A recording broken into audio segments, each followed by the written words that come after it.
স্বাগতম সবাইকে। আজকে আমরা জানব জাভা প্রোগ্রামিং ভাষার কিছু মৌলিক লিটারালস নিয়ে। আমরা কেবল সংখ্যা, স্ট্রিং এবং ক্যারেক্টার নিয়ে আলোচনা করব। তো চলুন শুরু করা যাক। প্রথমেই চলুন জানি লিটারালস কি। লিটারালস হলো এমন মান যা আমরা কোডে ব্যবহার করে থাকি। এগুলো বিভিন্ন ধরনের হতে পারে, কিন্তু আজ আমরা তিনটি প্রধান ধরনের লিটারাল নিয়ে আলোচনা করব: নাম্বার, স্ট্রিং এবং ক্যারেক্টার। প্রথমেই আমরা আলোচনা করব ইন্টিজার নাম্বারস নিয়ে। জাভাতে ইন্টিজার নাম্বারস হলো সাধারণ সংখ্যা যা গণনা করতে ব্যবহৃত হয়। উদাহরণস্বরূপ এখানে দেখতেই পাচ্ছেন 0, 1, 2, 10, 11, 100। ধরি আমাদের কোডে একটি ইন্টিজার নাম্বার ব্যবহার করা হয়েছে, যেমন ইন্টিজার ভ্যারিয়েবল নাম অ্যাপেলস ইকুয়াল টু 1000। এখানে 1000 হলো একটি ইন্টিজার নাম্বার যার নাম অ্যাপেলস নামক ভ্যারিয়েবলে রাখা হয়েছে।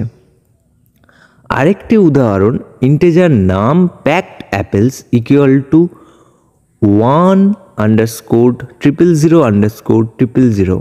এখানে আমরা আন্ডারস্কোর ব্যবহার করে সংখ্যা বিভক্ত করেছি, যা কোডের পাঠযোগ্যতা বাড়ায়।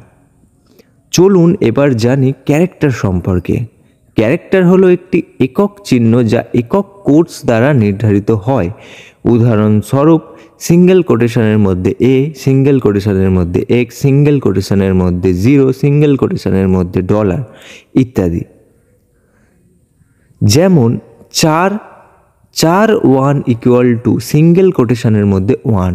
এখানে সিঙ্গেল কোটেশনের মধ্যে 1 একটি ক্যারেক্টার, কিন্তু ইন্ট নাম 1 ইকুয়াল টু 1, এখানে 1 একটি ইন্টিজার নাম্বার। এবার আমরা স্ট্রিং নিয়ে আলোচনা করব। স্ট্রিং হলো ক্যারেক্টারের একটি সিকোয়েন্স যা ডবল কোটস দ্বারা ঘেরা থাকে। উদাহরণস্বরূপ ডবল কোটেশনের মধ্যে টেক্সট, ডবল কোটেশনের মধ্যে I want to know Java, double কোটেশনের মধ্যে বিভিন্ন ধরনের যে নাম্বারগুলো রয়েছে 1 2 3 4 5 6, অ্যান্ড ডবল কোটেশনের মধ্যে ইমেলও আপনার পরে। সো এগুলো সমস্ত কিছুই আমরা স্ট্রিংয়ের মধ্যে স্টোর করতে পারবো।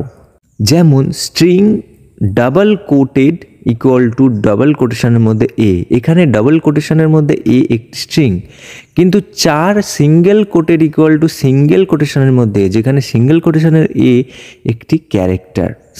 তো আজকের ভিডিওতে আমরা শিখেছি কিভাবে ইন্টিজার নাম্বার, ক্যারেক্টার এবং স্ট্রিং আলাদা করতে হয়। আশা করি এই ধারণাগুলি আপনাদের প্রোগ্রামিং শেখার পথে সহায়ক হবে। সো গাইস, আমরা কিছুটা সাম আপ করে নিই। সো আমরা প্রথমে শিখলাম যে ইন্টিজার নাম্বার কীভাবে লিখতে হয়, এবং আমরা জানলাম যে ইন্টিজার নাম্বারের মধ্যে শুধুমাত্র আমরা নাম্বারগুলোকে স্টোর করতে পারি, এবং তার জন্য কোনো রকমের আমাদের কোটেশন দেওয়ার দরকার পড়ে না। এবং তারপরে আমরা শিখলাম কিভাবে আমরা ক্যারেক্টার লিখব।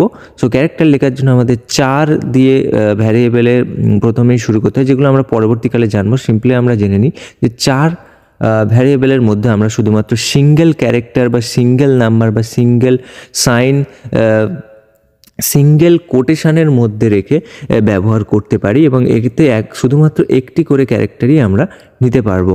এবং তারপরে আমরা কি দেখলাম, স্ট্রিং ভ্যারিয়েবল, যার মধ্যে আমরা সিকোয়েন্স অফ ক্যারেক্টার, অর্থাৎ একটা ওয়ার্ড, সোজা কথায় বললে একটা ওয়ার্ড বা একটা লাইন আমরা এখানে পুরোপুরি লিখতে পারি, বাট সেখানে আমাদেরকে ডবল কোটেশন এর মধ্যে সেটা লিখতে হবে বা স্টোর করতে হবে। সো এই ছিল আজকের ভিডিওটি ভালো লাগলে লাইক দিন, সাবস্ক্রাইব করুন এবং কমেন্ট করে জানিয়ে দিন আপনার কোন কোন বিষয়ে জানতে আগ্রহ। ধন্যবাদ।